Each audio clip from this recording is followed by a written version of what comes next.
panorama bíblico, lo que tenemos el día de hoy acá, nuestra enseñanza, es prácticamente un pequeño resumen de lo que es la Biblia. ¿Sí? Vamos a destacar pues como los actos más importantes que existieron a lo largo de la historia bíblica. ¿Por qué es importante que nosotros conozcamos prácticamente la historia? Pues porque es prácticamente la Biblia es la palabra de Dios.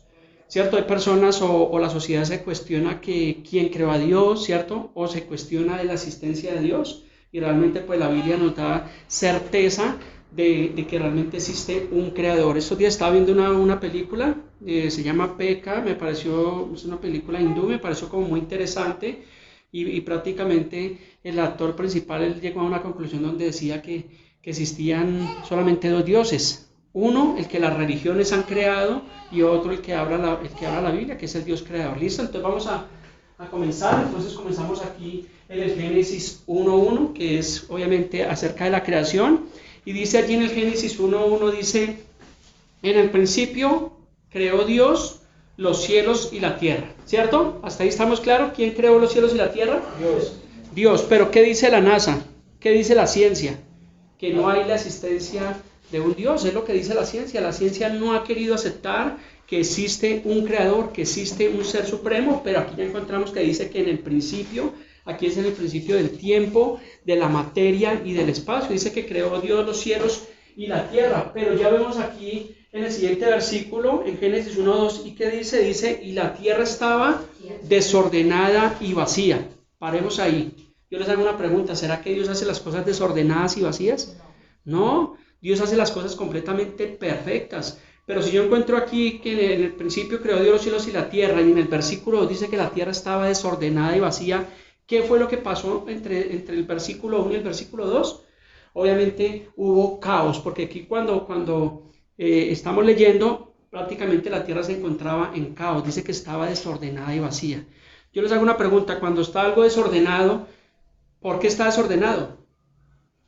Porque alguien lo desordenó, alguna vez tuvo orden y alguien lo desordenó. Dice que también estaba vacía. ¿Por qué estaba vacío algo?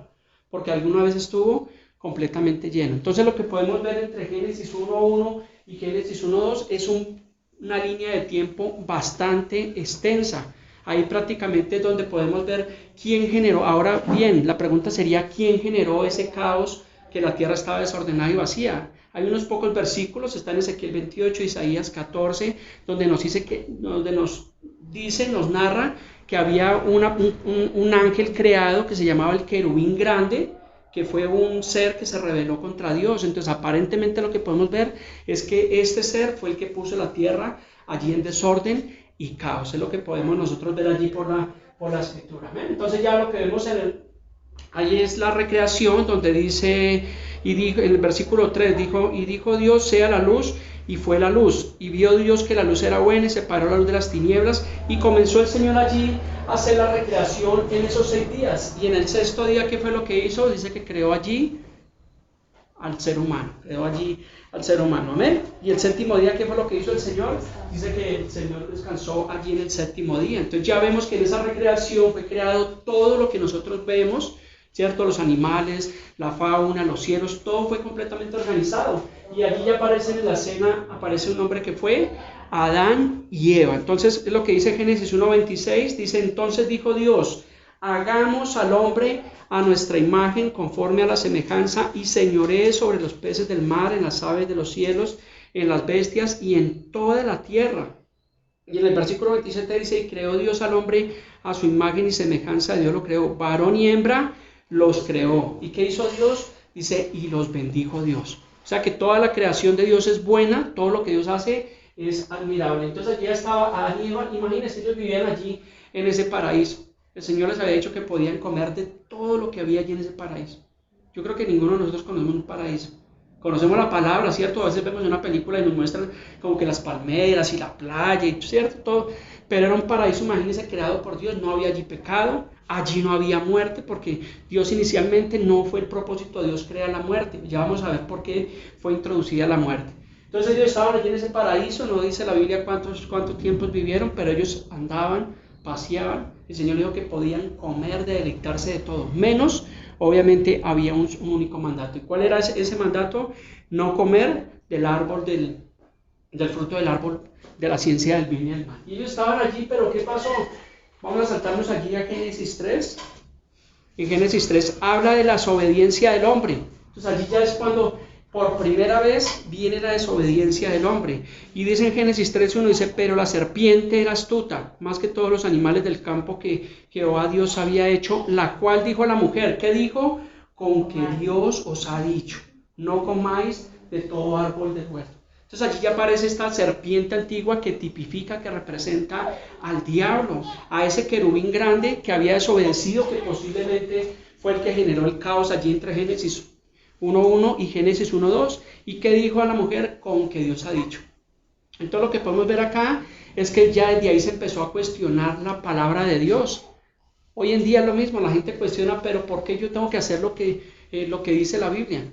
¿Cierto? ¿O por qué si existe Dios, por qué pasa esto? Y las personas comienzan a cuestionar aún de la existencia de nuestro Dios. Hay muchos versículos donde la Biblia nos habla acerca de la asistencia de Dios. Uno es Isaías 40:28, se lo voy a leer acá, dice, no has sabido, no has oído, el cual Dios es eterno, el cual creó los confines allí de la tierra. En Salmos 91 también dice que antes de que naciesen los montes y formase la tierra y el mundo, desde el siglo y hasta el siglo eres tú.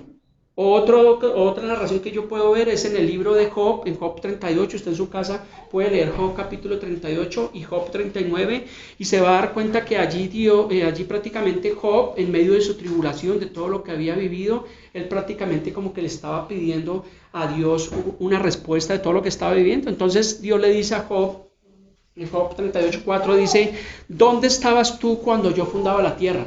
Imagínese lo que le responde el Señor a Job. ¿Dónde estabas tú cuando yo fundaba la tierra? Si tienes inteligencia, dice, házmelo saber.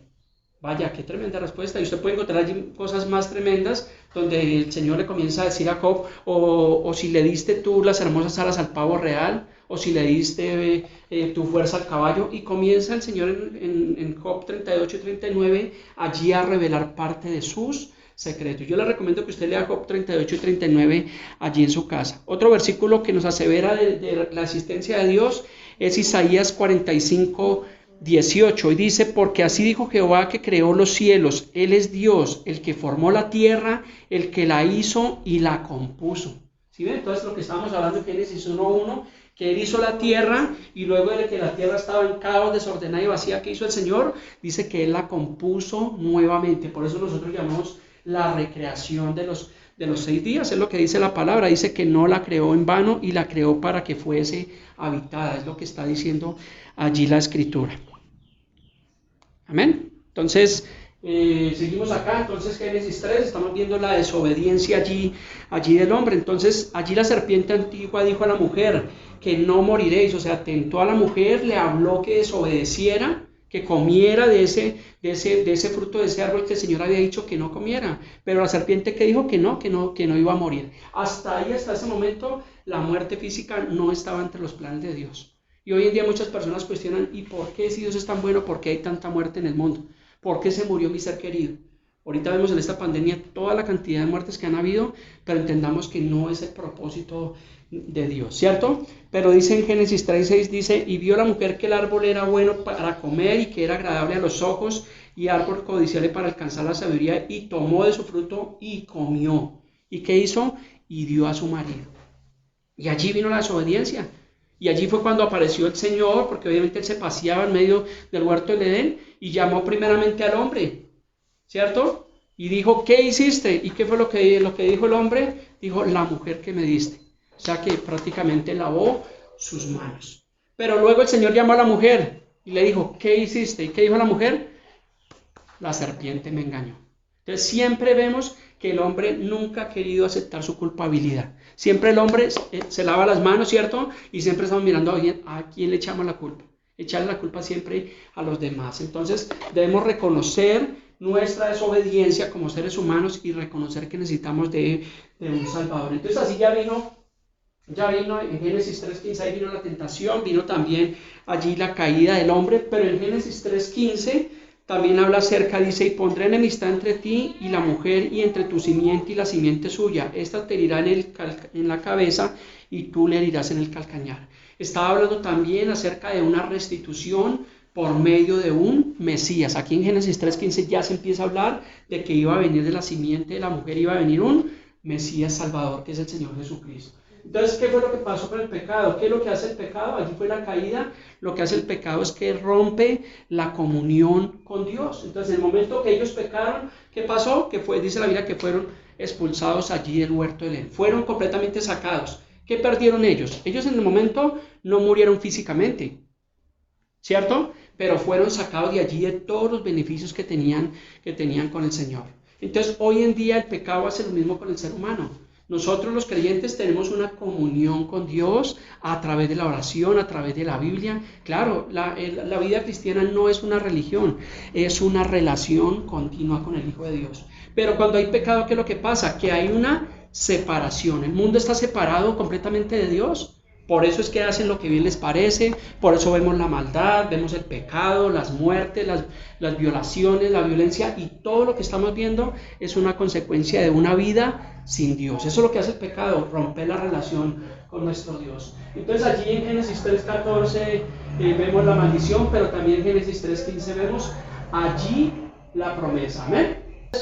Ya vemos aquí que Adán y Eva fueron expulsados y ya ellos obviamente, ¿qué le dijo el Señor a la mujer? Que daría con dolor a luz sus hijos. ¿Y al hombre qué? Que trabajaríamos con el sudor de nuestra frente. Hasta el día de hoy eso sigue existiendo. Nosotros tenemos que trabajar arduamente y ustedes las mujeres tienen que dar obviamente con dolor a luz. Y entonces allí esa pareja tuvo dos hijos. ¿Recuerdan el nombre de esos dos hijos que tuvo Adán y Eva? Caín y Abel. Caín y Abel. Y estaban allí. ¿Y qué fue lo que pasó? Que estos dos hijos presentaban ofrendas delante de Dios, porque ellos sabían en su naturaleza, obviamente, que existía un creador, y dice que ellos llevaban ofrendas. Pero ¿qué pasa? Que en el caso de Caín, dice que Caín era malo, y él obviamente, él tenía celos allí de su hermano. ¿Y qué fue lo que hizo con su hermano?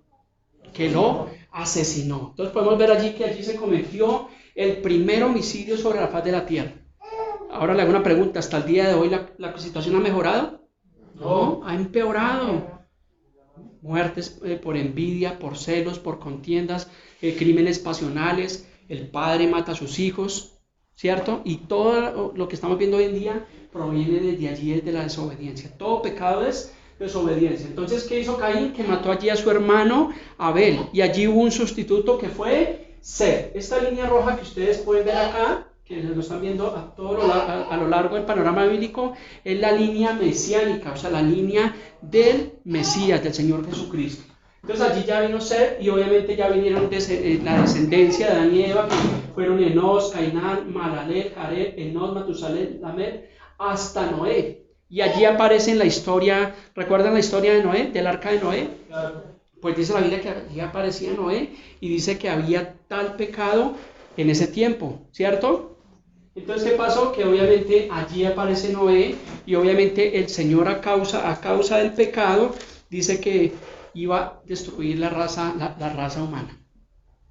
Y allí obviamente cuando el Señor dice que iba a destruir la raza humana, vemos Génesis 6:12, dice: y miró Dios la tierra, y he aquí que estaba corrompida, porque toda la carne se había corrompido su camino sobre la tierra. Entonces, ¿qué pasó? Que miró el Señor y dice que toda la tierra estaba corrompida. ¿Qué significa corrompida? Que estaba en corrupción.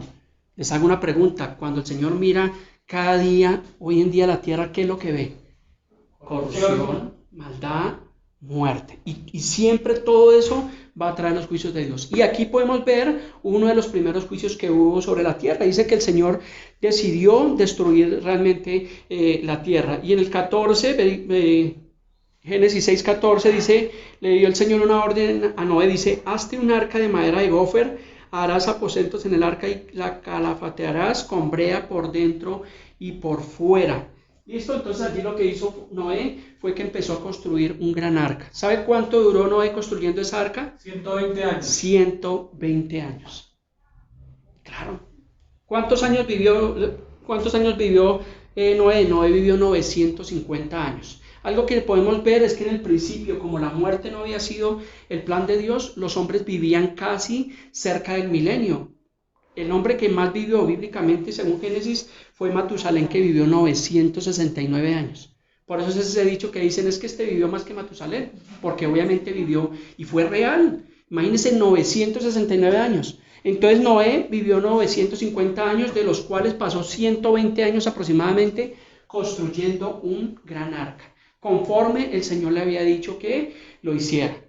¿Y qué fue lo que hizo Noé? Dice la Biblia que Noé era pregonero de justicia. O sea que Noé empezó a construir esa arca y resulta que en los tiempos de Noé no llovía, porque dice la Biblia que venía un vapor que regaba toda la tierra.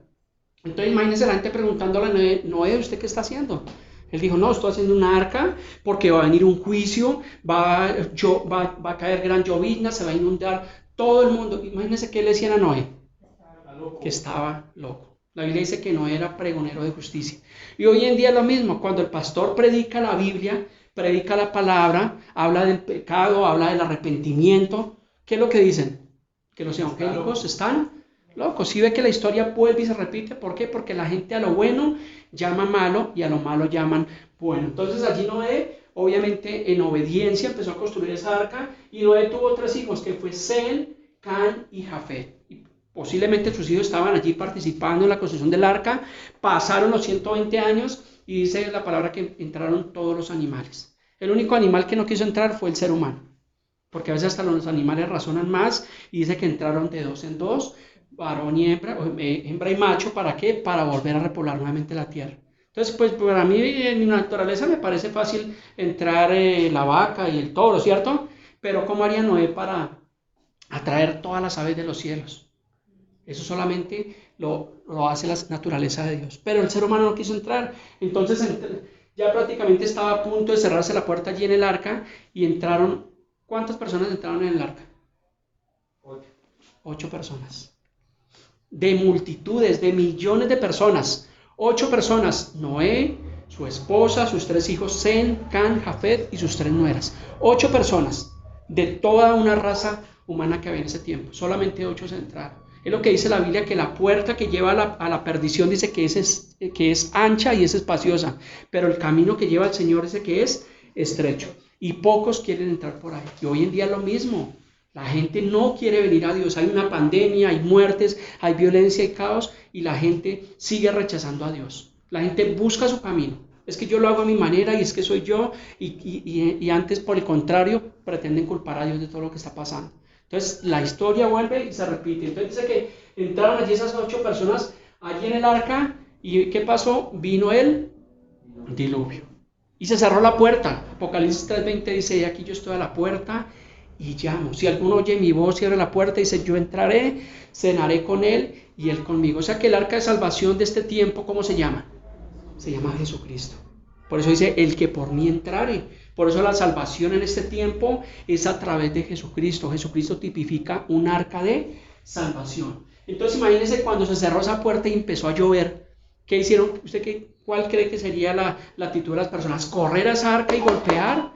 ¿Pero qué? Ya era demasiado tarde. Y así será hoy en día. Cuando venga el Señor en su segunda venida a recoger a su iglesia, a sus escogidos, dice que será el lloro y el crujir de dientes. Porque las personas lamentarán haber rechazado al Hijo de Dios. Por eso es que usted y yo en vida es cuando tenemos la oportunidad de aceptar el plan gratuito de salvación, porque a ninguno de nosotros nos costó nada. A Jesús le costó todo allí en la cruz. Entonces solamente es aceptar ese plan de salvación. Por eso cuando yo encuentro en Juan 3:16, 17 y 18, en Juan 3:36, dice que el único pecado por el cual se va a condenar la humanidad es rechazar la gracia de Dios. Es el único pecado. Si el violador se arrepiente, el Señor lo perdona. Si el asesino se arrepiente, el Señor lo perdona. Pero el pecado por el cual se va a condenar la humanidad es haber rechazado al unigénito Hijo de Dios. Porque todo es por fe en Jesucristo. Amén. Entonces se cerró el arca, dice la Biblia que llovió durante 40 días y durante 40 noches, hasta que prácticamente quedó cubierto todo monte. O sea que el monte Everest, que se dice que es uno de los montes más altos del mundo, tuvo que haber quedado sumergido en el agua. Y allí ya todos conocemos la historia. Después de que pasó esto, empezaron a ascender las aguas y esa arca reposó en un lugar que se llama el monte Ararat, que eso es en Turquía. Y hoy en día, creo que hace como 2-3 años, haciendo excavaciones arqueológicas, encontraron restos aparentemente de lo que corresponde allí al arca de salvación. O sea que la historia bíblica es real. Entonces allí ya cuando salieron del arca, obviamente salieron Sem, Can, Jafet y su familia, Dice que allí hubo un pacto de Dios con Noé. Es el primer pacto que encontramos allí sobre la Biblia. La Biblia enseña que son los pactos de Dios con el hombre. El hombre no puede hacer pactos con Dios. Por eso la teología de la prosperidad pierde su peso, porque te dicen en la teología de la prosperidad, pacta con Dios. A ver, nosotros no podemos pactar unos pesos, unos dólares para pretender doblegar la voluntad de Dios. Eso es antibíblico. Entonces allí vemos el pacto de Dios con Noé y vemos que ese pacto fue representado allí en Génesis 9, 16, 17, a través de ¿qué? De un arco iris. Génesis 9, 16 y 17. Dice así, dice, estará el arco en las nubes y lo veré, y me acordaré del pacto perpetuo entre Dios y todo ser viviente, con toda carne que hay sobre la tierra. O sea que lo que vemos allí es que ese arco iris representa el pacto de Dios con los hombres. No es la bandera de los LGTB. Eso es falso. Eso es antibíblico y es una herejía, porque realmente es un pacto entre Dios y los hombres, allí lo que realmente está tipificando. Y si creo que tengo otros versículos, permíteme, donde podemos encontrar en Apocalipsis 10:1, dice que vi descender del cielo a otro ángel fuerte, envuelto en una nube con el arco iris sobre su cabeza, y su rostro era como el sol y sus pies como columnas de fuego. O sea que puedo ver que el arco iris representa el pacto de Dios con los hombres, pero también es parte de la grandeza y de la majestad de Dios, porque dice que tenía un arco iris allí alrededor del Señor. Entonces, listo, hasta ahí quedamos claros. Entonces salieron Can, Sem y Jafet, y aquí está la línea de Sem, es la línea del Señor Jesucristo, es la línea semita. Por eso ustedes escuchan hoy en día en Medio Oriente el antisemitismo. ¿Qué significa? Que están en contra del Mesías. Entonces allí está la línea de Sem. Y allí más adelante entonces ya vemos que se volvió a repoblar nuevamente la tierra y ya encontramos algo que se llama allí la Torre de Babel. Yo creo que todos también en el colegio, tal vez en la clase de religión, nos hablaron acerca de la Torre de Babel. Entonces se volvió a repoblar la tierra y allí estaban los seres humanos y dijeron, ¿qué dijeron? Hagamos un edificio. Ellos pretendían llegar prácticamente a alcanzar a Dios. Y hoy en día lo mismo, el ser humano quiere ser como Dios. Y ese fue el pecado original que hubo allí de Luzbel, el querubín grande. Porque él dice en Ezequiel 28, Isaías 14, dice, subiré al trono de Dios y seré semejante al Altísimo. El hombre siempre ha querido jugar a ser Dios. Cuando una persona no acepta a Dios, ¿qué está diciendo? Que él es su propio Dios. Porque no cree en un creador y cree que se creó de la nada o que lo creó el Big Bang o todas estas cosas. Entonces aquí vemos la Torre de Babel en Génesis 11:9. Habla de la Torre de Babel, usted lo puede encontrar allí. Dice, entonces tenía toda la tierra una sola lengua y unas mismas palabras. O sea que había un solo idioma allí sobre la faz de la tierra. ¿Y qué significa Babel? Babel bíblicamente significa confusión. ¿Por qué? Porque allí fue donde el Señor los confundió. La única forma del Señor dispersarlos fue confundir su lengua. Entonces allí nacieron todos los idiomas que hay sobre la faz de la tierra, nacieron allí. Entonces, ¿qué pasó? Que hubo una dispersión, hubo una dispensación, porque tuvieron prácticamente que, imagínense, ¿quién me entiende? Y los que se entendían, armar grupos, y prácticamente fue lo que pasó allí. Entonces allí viene de la línea de Cam, vienen los cananitas, de la línea de Sem vienen los semitas, de la línea de Jafet vienen allí los jafetitas. Y allí sigue nuevamente la repoblación y ya aparece un hombre que se llamó, ¿recuerdan? Abraham. Génesis 12, vamos a mirar Génesis 12, allí aparece donde dice que Dios llamó allí a Abraham. Dice, pero Jehová había dicho a Abraham, vete de tu tierra y de tu parentela y de la casa de tu padre a la tierra que te mostraré. Y le dice el Señor, y haré de ti una nación grande y te bendeciré y engrandeceré tu nombre y serás bendición. Génesis 12:3, bendeciré a los que te bendijeren y a los que te maldijeren, maldeciré y serán benditas en ti todas las familias de la tierra. O sea que todos por eso descendemos de la línea de Abraham. Y Abraham tuvo allí una esposa, recuerdan que tuvo una esposa que se llamó Sara, y dice que Sara era estéril, pero Dios les había dado una promesa. Imagínense, Sara tenía 90 años y Abraham tenía 100 años cuando prácticamente vino esta promesa. Y dice la Biblia que Sara dijo, ¿cómo podré yo otra vez tener deleite con mi esposo? Porque aparentemente ya era de avanzada edad y no tenían prácticamente relaciones sexuales. Entonces allí El Señor ya les había dado una promesa que fue lo que acabamos de leer, pero resulta que a ellos se les olvidó prácticamente la promesa de Dios. Entonces ahí fue cuando el ser humano quiso ayudar a Dios. ¿Y qué fue lo que hizo Sara? Dice que Sara tenía una sierva que se llamaba Agar, que era una mujer mucho más joven. Entonces ella pensó, dijo, pues yo ya no puedo tener hijos, pues entonces le cogió a su sierva Agar y se la puso a su esposo. Y el hombre, pues ni corto ni perezoso, tuvo relaciones con esta mujer y nació allí un hijo que se llamó Ismael. Ustedes han visto hoy en día en noticias cuando ven los conflictos que hay en Medio Oriente, allí entre los judíos, entre los palestinos. ¿Sabe de dónde proviene eso? Desde acá. Porque son dos pueblos. Entonces prácticamente nació Ismael, que es el pueblo árabe, el pueblo musulmán, y ya después vino, obviamente, el hijo, porque sí tuvieron ellos realmente un hijo, que se llamó Isaac. Entonces Isaac e Ismael representan dos pueblos. Pero la promesa sobre quién estaba obviamente sobre Isaac. Y allí Isaac tuvo una esposa que se llamó Rebeca y tuvo un hijo que se llamó Esaú y otro que se llamó Jacob. ¿Se acuerda que el uno vendió la primogenitura por un plato de lentejas? Entonces, allí aparece este Jacob, y este Jacob la Biblia inicialmente lo nombra como usurpador, porque él usurpó prácticamente el puesto que le correspondía a su hermano. Y este hombre Jacob fue llamado Israel, y este Israel, ya lo vemos acá, que de ahí parte las 12 tribus de Israel. Yo creo que eso lo conoce todas las personas.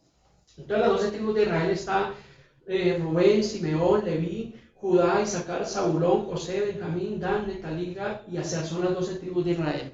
Pero la promesa, la línea mesánica venía ¿sobre quién? Sobre la tribu de Judá. Recordemos que la Biblia llama a Jesús, ¿cómo lo llama? El león de la tribu de Judá. ¿Sí ve que la Biblia se va conectando? Entonces ahí viene la descendencia, ahí viene la promesa de parte del Señor, y ya conocemos que las 12 tribus estaban allí en Egipto, y estaban esclavos, y fue cuando el Señor los sacó allí por medio de un hombre que se llamó Moisés, lo llamó allí al desierto.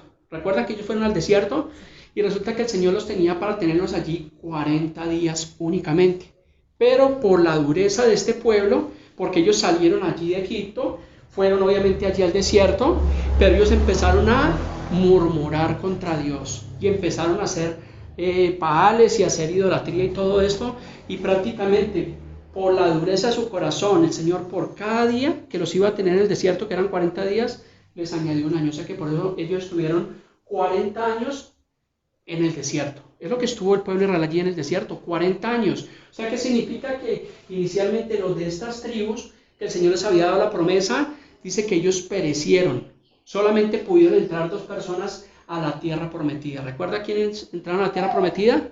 Fueron 2 personajes, que fue Josué y Caleb. Las únicas 2 personas que los que inicialmente el Señor les había dado la promesa, solo 2 entraron allí a la tierra prometida. Y el mismo Moisés pudo entrar allí a la tierra prometida.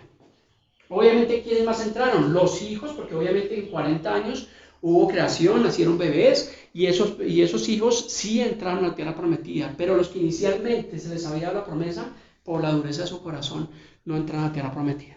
Hoy en día, si lo traemos, va a ser lo mismo. La gente, por la dureza de su corazón, no va a entrar al reino de Dios. Solamente entran los que son sensibles a la voz de Dios. Amén.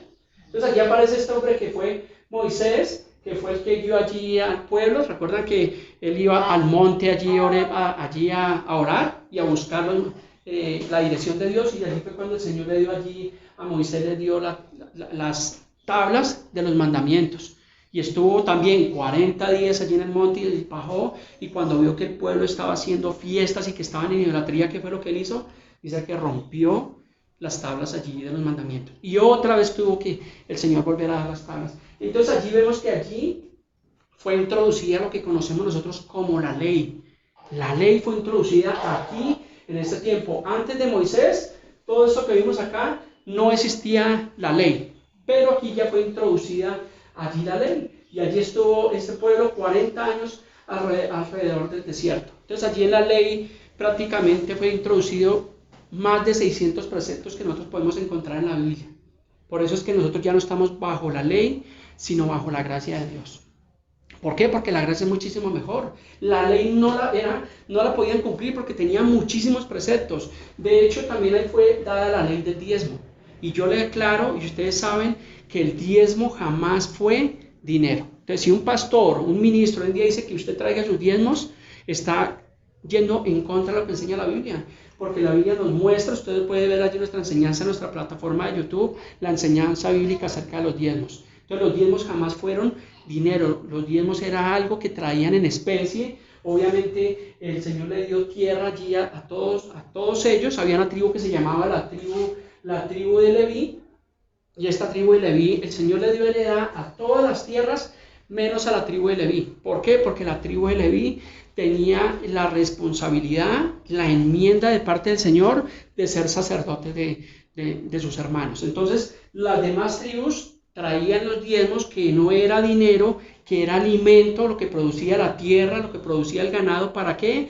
Para la manutención de sus hermanos. Y también esos diezmos, recordemos que hemos hablado que esos diezmos también tenían un uso específico, no era para el pastor.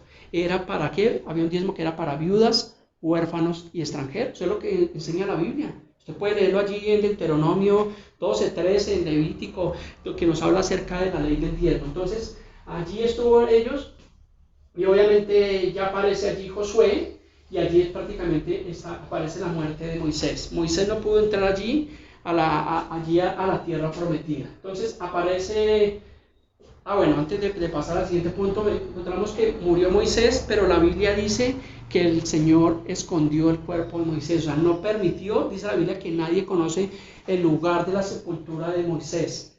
¿Por qué el Señor permitió eso? ¿O por qué el Señor quiso que fuera así? Porque resulta que Moisés, como era el que dirigía al pueblo, imagínense donde se hubiera hecho una tumba de Moisés, el punto de idolatría que habría hasta el día de hoy. Si nomás hasta ahí tenían idolatría, y ellos idolatraban, obviamente sabían que Moisés era un hombre puesto por Dios, pues el Señor, cuando murió Moisés, dice que no permitió que conocieran el lugar de la sepultura. Por eso es que dice un versículo en el Nuevo Testamento que el arcángel Miguel contendía con el diablo por el cuerpo de Moisés, precisamente por eso, para evitar que el pueblo cayera en una idolatría peor del que ya estaba sumergido. Entonces aquí aparece un hombre que fue Josué. Recuerde que Josué fue uno de los dos espías de los que entraron allí a la tierra prometida. Aparece ya Josué prácticamente dirigiendo al pueblo. Ya viene el tiempo de los jueces por diferentes tribus o por grupos de personas. ¿Para qué? Para poder dirigir al pueblo. Y ya los problemas más delicados, colocar jueces allí para ayudar a esa labor.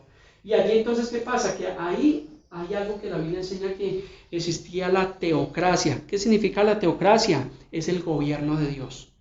La democracia significa que nosotros elegimos a nuestros gobernantes. Y la teocracia, que era que Dios ponía prácticamente hombres de Dios. Entonces, ¿qué funcionará mejor, la democracia o la teocracia?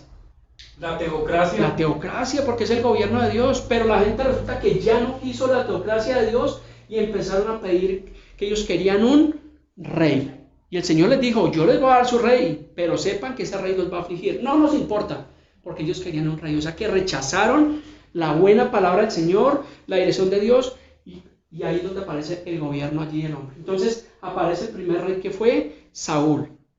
Saúl gobernó sobre la tierra, dice que gobernó allí 40 años. Y al principio hizo lo recto delante del Señor, fue ungido obviamente allí por el profeta Samuel, fue ungido, pero resulta que este hombre al final prácticamente inclinó su corazón hacia el pecado y empezó a hacer lo malo delante del Señor. Entonces, como empezó a hacer lo malo delante del Señor, el Señor dijo, no, ya no. Entonces, el Señor prácticamente por medio del profeta Samuel ungió a otro rey que iba a venir, que se llamaba, ¿cómo? Se llamaba el rey David. Pero resulta que este hombre Saúl se enteró de todo esto, y él obviamente dice que empezó o emprendió prácticamente querer matar allí a David. Y todos conocen la historia allí bíblicamente de lo que pasó. Tanto que dice la Biblia que Dios ya no le hablaba a Samuel ni por profeta, ni por el Turín, ni el Umín. ¿Qué significa esto? Que habían unos sacerdotes que tenían un pectoral, y ellos tenían unas piedrecillas, y ellos tenían dos piedrecillas, una blanca y una negra, y eran las formas como hablaba Dios. Entonces tal vez una piedra era así y otra piedra era no. y eso era una de las formas que Dios hablaba. Ya en este tiempo ya no habla de esa forma, ¿no? No es que van a llegar a sus casas ya a ver dos piedras, es que el pastor, no. Ya Dios no habla de esa forma porque Dios habla a través de su palabra. Entonces Dios ya no le hablaba allí a Saúl por profeta ni por nada. ¿Y qué fue lo que hizo Saúl? Ir a consultar una pitonisa, una adivina. Cuando realmente el Pentateuco, que son los primeros 5 libros de la Biblia, hablaba y estaba en contra de la adivinación o el culto a los muertos. Y Saúl cayó allí en ese pecado, y obviamente todos conocemos la historia de Saúl. Les he predicado aquí acerca de Saúl, que Saúl al final perdió su reino y él prácticamente se echó sobre una lanza, él prácticamente se suicidó, se quitó la vida. Y entonces allí vino a reinar el rey David. También, ¿cuánto tiempo reinó David? Reinó durante 40 años. Y dice que David hizo lo bueno delante del Señor. Obviamente el pecado que tuvo David fue que codició a una mujer, porque dice que en una tarde que el pueblo estaba allí en la batalla y este hombre estaba allí en su terraza, y lo que hizo fue que desde la terraza había una mujer muy hermosa que se estaba bañando, que se llama ¿cómo? Betsabé. Y dice que la vio, la codició y luego la tomó. Sí, que esa es la progresión del pecado: ver, codiciar y tomar. Y este hombre codició a esa mujer porque dice que era muy hermosa. ¿Y qué pasó? Que él la tomó, tuvo relaciones sexuales con ella. ¿Y qué pasó? Como esa mujer tenía a su esposo, que era Urías Eteo, y este hombre era prácticamente de la guardia allí de David, dice que el rey David lo mandó al frente de batalla. Y dio la orden que lo mandaran al frente de batalla y que retrocedieran. ¿Para qué? Para que prácticamente fuera asesinado. Y así pasó. O sea que David cometió adulterio, y para tratar de tapar el adulterio cometió el pecado de homicidio. O sea que David fue un adúltero y fue un homicida. Pero dice la Biblia que tenía un corazón conforme al de Dios. ¿Cómo se explicaría a ustedes? Es prácticamente ahí donde vemos que es la gracia del Señor, porque el Señor no mira lo que está delante de nosotros, Él mira lo que hay en el corazón. Y eso es lo que dice Proverbios 4:23, dice: sobre toda cosa guardada, dice, guarda tu corazón porque de él mana la vida. Pero obviamente todo pecado tiene consecuencia, y a David le tuvo consecuencia, le costó, porque él tuvo un hijo allí con Betsabé y ese primer hijo murió. Fue la consecuencia prácticamente de ese pecado. También el Señor le había dado la promesa de que iba a construir allí el templo de Jerusalén, pero por esa desobediencia fue a manos de Salomón. Y luego vino Salomón, que fue el hijo de David, y también gobernó allí durante 40 años. Y este hombre fue el que levantó allí el primer templo que conocemos que es el primer templo de Salomón. ¿Listo? ¿Hasta ahí estamos claros? Sí. Entonces luego, desde que reinó este hombre 40 años, o sea, Saúl reinó 40 años, David reinó 40 años, Salomón 40 años, y luego hubo una rebelión que fue la división de las tribus de Israel. Una gran división, la tribu de Jeroboam y Roboam. Aquí hubo una gran división, y aquí ya encontramos, digamos que por la línea de Roboam sigue la línea mesiánica o la línea del Señor Jesús, y vienen nuevas aquí las tribus. Luego encontramos aquí que a causa de todo eso, el templo que había sido destruido acá, aquí fue destruido y arrasado por Nabucodonosor. ¿Recuerdan a Nabucodonosor? ¿Se acuerda que el pueblo fue exiliado y fue prácticamente llevado cautivo allí en tiempos de Nabucodonosor? Pues este hombre lo que hizo fue que destruyó, allí en ese tiempo se destruyó el primer templo que se había construido. ¿Recuerda que ahí es cuando aparece Daniel? Que Daniel estaba cautivo allí en Babilonia. Ahí está, así ve que la historia bíblica se va cumpliendo poco a poco. Entonces allí estuvo 70 años en cautiverio. Y luego apareció un hombre que fue Nehemías, Esdras y Zorobabel. Y en estos 3 profetas se volvió nuevamente a reconstruir el segundo templo. ¿Por qué les hablo de ese templo? Porque ese templo, a la luz de la escritura, a la luz de la historia bíblica, es relevante para las profecías bíblicas. ¿Listo? Ya Dios en este tiempo, el Señor en este tiempo, ya no habita en un templo como habitaba en el Antiguo Testamento. ¿A dónde habita el Espíritu Santo? En cada creyente, porque el Espíritu Santo ya no habita en estas 4 paredes. Entonces cuando decimos la iglesia está cerrada, no, la iglesia no está cerrada, la iglesia somos nosotros. Está cerrado el auditorio, ¿cierto? Porque no podemos abrir, porque hay una norma estatal, pero nosotros seguimos en la predicación allí del Evangelio. Entonces allí en tiempos de Nehemías, de Esdras y Zorobabel, se volvió nuevamente allí a levantar ese segundo templo, allí por la orden del rey Ciro. ¿Recuerdan al rey Ciro? Algunos en este tiempo compararon al presidente Trump con el rey Ciro, porque recordemos que el presidente Trump o el expresidente Trump apoyó bastante a la nación de Israel, era un hombre en medio de todo, de su soberbia y todo, pero un hombre que tenía temor de Dios, amén. Entonces aquí ya vienen otros profetas que fue Ageo, Zacarías y Malaquías. Entonces hasta aquí termina lo que nosotros conocemos como lo que se llama el Nuevo Testamento. Dice la Biblia que la ley y los profetas fueron hasta ¿dónde? Allí hasta Juan el Bautista. Entonces vino el último de los profetas del Antiguo Testamento, que fue Malaquías. Entendamos que los profetas que había en el Antiguo Testamento, ¿ellos qué hacían? Hablaban conforme a la palabra de Dios. Hoy en día se cree que un profeta es el que le adivina a la persona.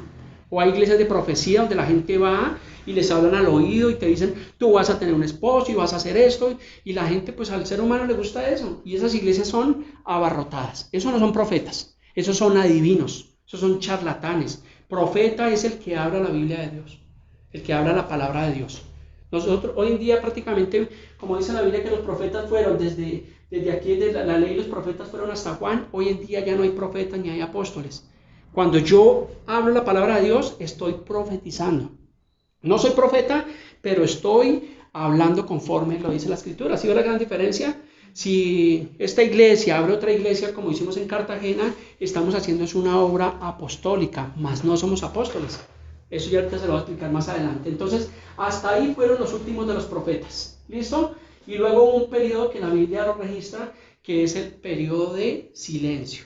O sea que hubo 400 años aproximadamente donde el Señor no volvió a hablar ni por profetas ni absolutamente por ningún otro medio. Fueron 400 años, allí se levantaron imperios, Alejandro el Magno, el año 330 a.C., el periodo intertestamentario, lo que se conoce. ¿Listo?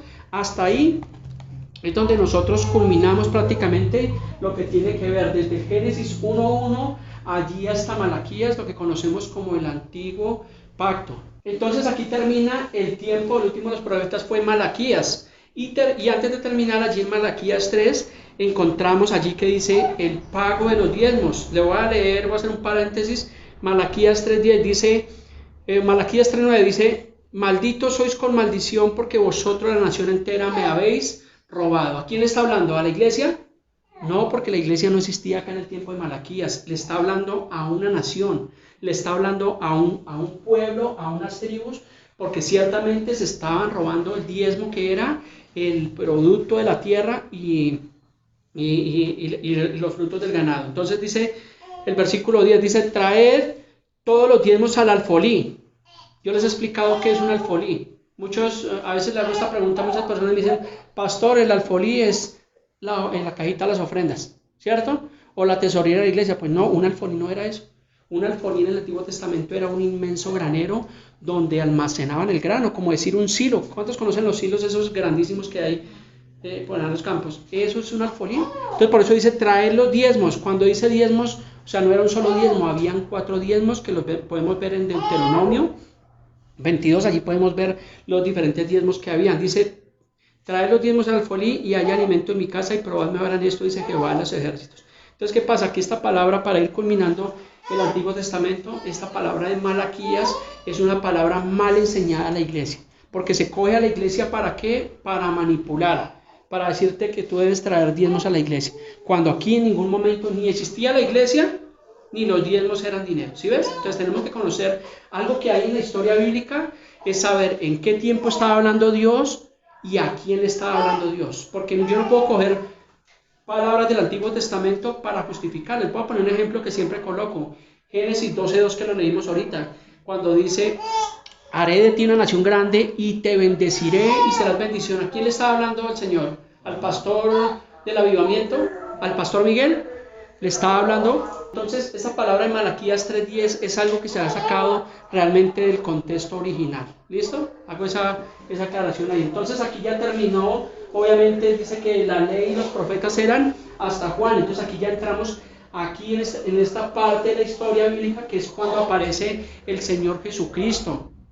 Dice Juan 1.1, dice, en el principio era el verbo y el verbo era con Dios y el verbo se hizo Dios. Prácticamente Jesucristo se encarnó en un ser humano, en un cuerpo. La Biblia está en contra de la reencarnación, ¿no? Los únicos que creen o enseñan de la reencarnación son los budistas. ¿cierto? O en estas religiones de Medio Oriente donde ellos hablan de la reencarnación. No, lo único que se le puede encarnar a uno son las uñas de los pies. Es lo único que se encarna, pero sí el Señor Jesucristo dice que Él se encarnó y nació allí. Recordemos que Él fue contemporáneo con Juan el Bautista y ellos eran primos, ¿cierto? Y recuerda que Juan el Bautista cuando apareció empezó a predicar que el reino de Dios se ha acercado. Decía, bautícese y arrepiéntase en cada uno para perdón de pecados. Y Él estaba proclamando acerca de que venía un Mesías. Y es más, a Juan el Bautista le preguntaron que si él era Elías o que si él era el Mesías, y él dijo, no, yo no soy. Él dijo, ni siquiera yo soy digno de desatar la correa de su calzado, pero tras mí viene uno, ¿cierto? Y estaba hablando acerca del Señor Jesús. Entonces conocemos, yo creo que la mayoría conocemos el nacimiento del Señor Jesús. La Biblia registra el nacimiento del Señor Jesús, el bautismo del Señor Jesús, el ministerio, la entrada triunfal de Jerusalén, y todo lo que implica el sacrificio de la cruz. Y aquí es la parte más importante, podemos decir, de la historia, porque es donde Juan 3:16 dice que de tal manera amó Dios al mundo que ha dado su Hijo unigénito. ¿Para qué?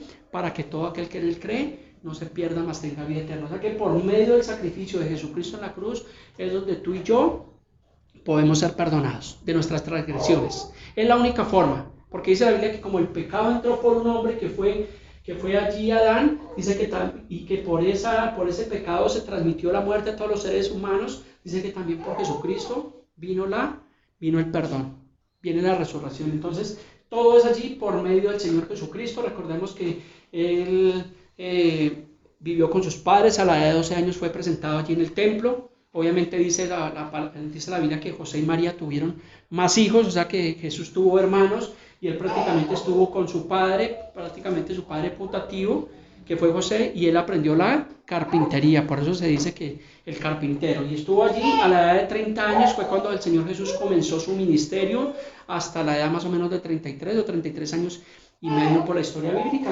Y allí fue cuando él fue crucificado. Yo creo que todos ustedes ya conocen por los evangelios todo lo que implica acerca del nacimiento, de la muerte y de la resurrección del Señor Jesucristo. La fe cristiana, lo que nosotros profesamos, se basa en Jesucristo. Porque si Cristo no hubiera resucitado, vana sería entonces nuestra fe. Pero dice la Biblia que así como Jesús murió y resucitó, dice que también Él traerá con Jesús a los que durmieron con Él. Entonces nuestra fe se basa en Cristo. ¿Por qué nos llamamos cristianos? En Hechos 11:26 dice que a los discípulos en Antioquía se les llamó por primera vez cristianos. Por eso nos llamamos cristianos, porque viene del Señor Jesucristo. ¿Listo? Entonces aquí ya vemos que en el día de Pentecostés, cuando el Señor allí ascendió, vino allí el Pentecostés, y luego vino el Espíritu Santo. El Espíritu Santo es la promesa de Dios, y el Espíritu Santo ya no habita en esos templos que veíamos antes, sino habita en cada uno de nosotros, porque nosotros somos templo del Espíritu Santo. Entonces desde Cristo, recordemos que Cristo partió la historia de la humanidad. Otra cosa que antes de que se me olvide, nosotros estamos aparentemente en el año 2000, ¿qué? 2021, ¿cierto? Pero si usted mira la cultura judía, los judíos creo que están en el año 5780 aproximadamente. ¿Por qué? Porque ellos llevan un conteo prácticamente desde Adán y Eva, de acuerdo a las generaciones hasta el día de hoy, de 5700 años. ¿Qué significa? Dice la Biblia que para el Señor un día, 1000 años es como un día. Entonces prácticamente nosotros, si estamos cerca de 6000 años, estamos en el sexto día de Dios. ¿Qué hizo el Señor en el séptimo día? Dice que descansó. O sea que nosotros estamos próximos a entrar al séptimo día de Dios, que es el reposo de Dios. O sea, entendamos que los meses que conocemos, enero, febrero, todos los meses del año y los días del año, eso fueron totalmente cambiados. Porque en la Biblia no enseña jamás ni días de la semana, ni meses del año. Recordamos que dice que en el día primero, en el día segundo, si usted encuentra en el Antiguo Testamento, va a encontrar el mes de Tisrei, el mes de Nisan, porque era el nombre original hebreo allí que tenían los días y los meses. Pero todo eso fue cambiado allí en una persecución que hubo en esta época. Hubo una persecución, siempre ha habido persecución contra el pueblo judío. ¿Y qué hizo Hitler? Hitler mató cerca de 6 millones de judíos. Lo llamamos como el odio antisemita. ¿Recuerda por qué llamamos antisemita la línea de Sem? ¿De acuerdo? Entonces eso es el antisemitismo. Hasta el día de hoy hay un odio contra los judíos en todo el mundo. Pero entendamos que al Señor le plació allí que en Israel, que en Medio Oriente, porque fue el punto estratégico que al Señor le plació escoger. Hubiera podido ser Venezuela, hubiera podido ser Colombia, ¿cierto? Pero todas las profecías o toda la historia bíblica comenzó allí en Medio Oriente, allí en la tierra de Israel. Y bíblicamente dice que allí va a terminar la historia bíblica. Entonces aquí viene el tiempo de la historia, es donde aparece Constantino. Bueno, antes de eso, en el año 70 de Cristo, después de Cristo, dice que fue destruido el segundo templo que había sido reconstruido por acá, fue destruido en el año 70 por un emperador que se llamó Tito Vespasiano, que era un romano. Dice que vino y asoló la ciudad, destruyó el templo y prácticamente saqueó absolutamente todo lo que allí había. Entonces allí comenzó la persecución, allí prácticamente contra la iglesia. Muchos dicen que eso que pasó en el año 70 lo asocian a la abominación desoladora de Daniel 9:27. Algunos pues cogen algunos versículos para enseñar. Entonces allí ya viene Constantino, que une a la iglesia con el Estado. Todos conocen a Constantinopla y allí todo lo que pasó, y luego más adelante en el año 1500 vino un hombre que se llamó Martín Lutero y se llama la Reforma Luterana. Entonces, ¿qué pasó? Que en estos 2000 años prácticamente la iglesia que fue fundada allí en el libro de los Hechos, prácticamente esa iglesia empezó a dispersarse. Pero el día de hoy debemos conocer por la escritura realmente qué es lo que es una iglesia. Usted puede leer en el libro de los Hechos la iglesia primitiva. Dice que la iglesia primitiva compartían con los necesitados. Estábamos hablando del diezmo. Allá nos llevaban diezmos. Dice que cada uno vendía sus propiedades. Dice que compartían con los que no tenían. Y dice que comían felices, compartían el pan y tenían todas las cosas en común. Ese es el modelo de iglesia primitiva, y es el modelo que se ha perdido hoy en día. Es más, la iglesia primitiva, ¿dónde comenzó? Comenzó en las casas. Por eso nosotros llamamos casa iglesia, familias en Cristo, porque la iglesia comenzó en las casas, y con la persecución que va a haber en los últimos tiempos, la iglesia posiblemente va a tener que volver a las casas. China, Rusia, son algunos países donde está prohibido prácticamente la predicación masiva del evangelio. Y en China es una de las partes donde las gentes tienen que hacer lo que nosotros estamos haciendo escondidos bajo tierra, porque no pueden hacerlo abiertamente, porque son arrestados y pueden ser hasta muertos. ¿Sí ve? Pero todo va a llegar hasta allá.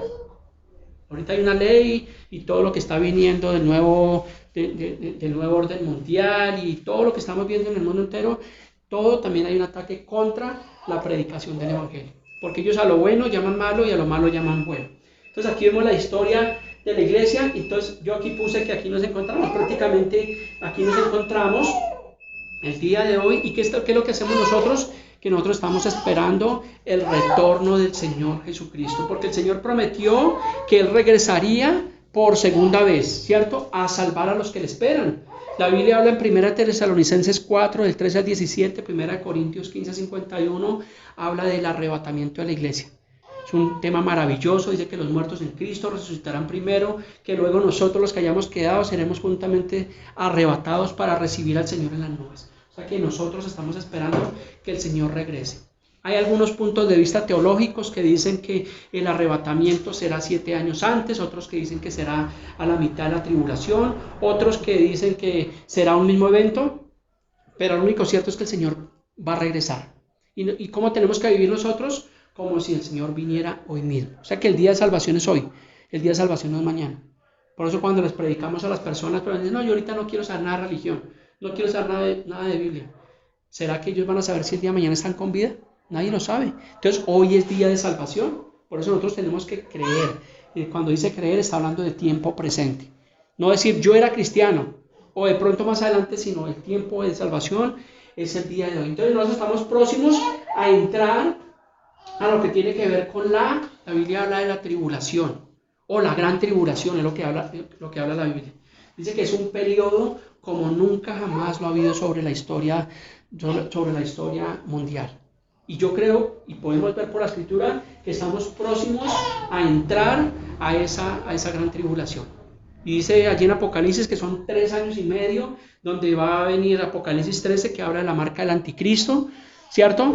La globalización y todo lo que estamos viendo que nos muestra que todo está dando señales de que el Señor está a las puertas. Y usted me dirá, pastor, pero es que desde hace 2000 años están diciendo que Cristo vino. Claro, ¿cuándo comenzaron los últimos tiempos? Tú lees Mateo 24, en Mateo 24 comenzaron los últimos tiempos, claro, ciertamente. Pero obviamente sabemos que cada día lo que hace es que las señales se han intensificado como nunca antes. Estamos a las puertas, el Señor está a la puerta porque en Mateo 24 dice que habrá guerras, rumores de guerras, hambres, pestes, pestilencias, virus, enfermedades, todo lo que tú y yo estamos mirando ahorita, el panorama que tenemos mundial, son las señales de ¿qué? De que el Señor está a las puertas, de que Cristo va a regresar. La teología de la prosperidad que te dice que todo va a estar bien. Dicen que este es el año de la prosperidad, el año del jubileo, inventan cantidad de cosas. Eso no va a ser así, porque por la historia bíblica y por todo lo que podemos ver, el mundo no va a mejorar, el mundo va en decadencia. Lo que sí podemos cambiar somos tú y yo. Porque si de modo que alguno está en Cristo, dice nueva criatura es, ¿cierto? Pero el mundo va de mal en peor.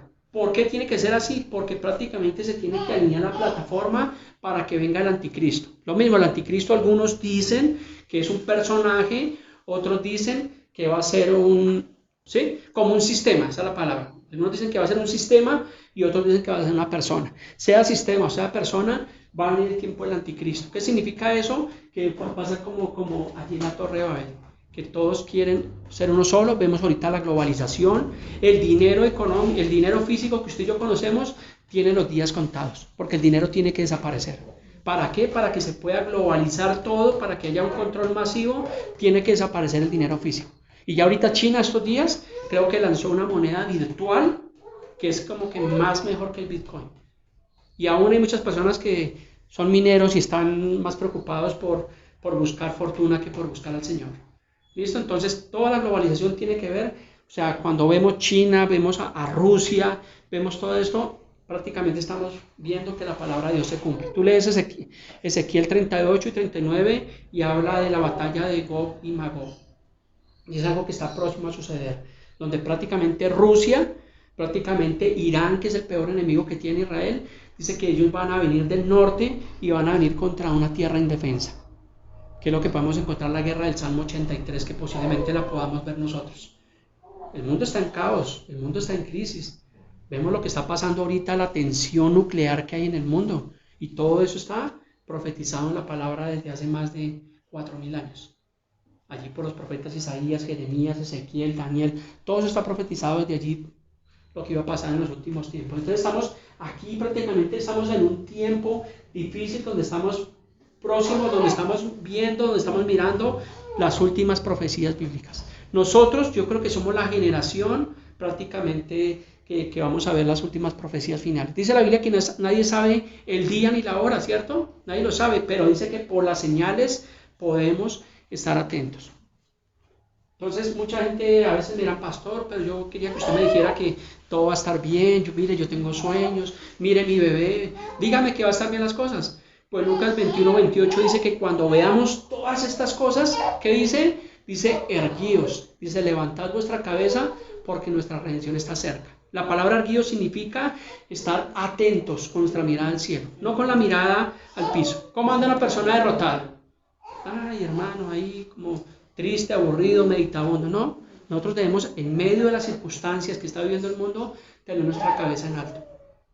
¿Por qué? Porque las señales están cumpliendo y Lucas 21:28 dice que el Señor está allí a la puerta. Entonces, ¿qué pasa? Que cuando venga el Señor por segunda vez, el Señor ya no viene como Salvador, ya viene como juez, viene a juzgar la tierra. Y es cuando se van a desatar, tú puedes leer el libro de Apocalipsis, habla de los 7 sellos, de las 7 copas de la ira, ¿cierto? De las trompetas, de los juicios de Dios, es donde se va a desatar. Dice la Biblia que habrá tal tribulación como nunca jamás lo ha habido sobre la tierra. O sea que lo que estamos viendo hoy en día, o lo que se vio en la Primera y Segunda Guerra Mundial, no es nada comparado a lo que está por venir.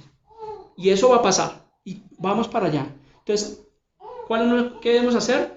Entrar nosotros allí en un arca, pero ya en un arca física no, sino en un arca de salvación. Yo quiero que ustedes entiendan que la iglesia no salva a nadie, ni la religión. ¿Qué es lo que salva? La fe en el Señor Jesucristo. Así de sencillo. Yo no puedo decir que esta iglesia o que la iglesia tal, no. No se trata de una iglesia, no se trata de un pastor, no se trata de una membresía. Se trata del unigénito Hijo de Dios, del Señor Jesucristo, lo que los judíos llaman Yeshua HaMashiach, que es el Mesías, que es el Salvador.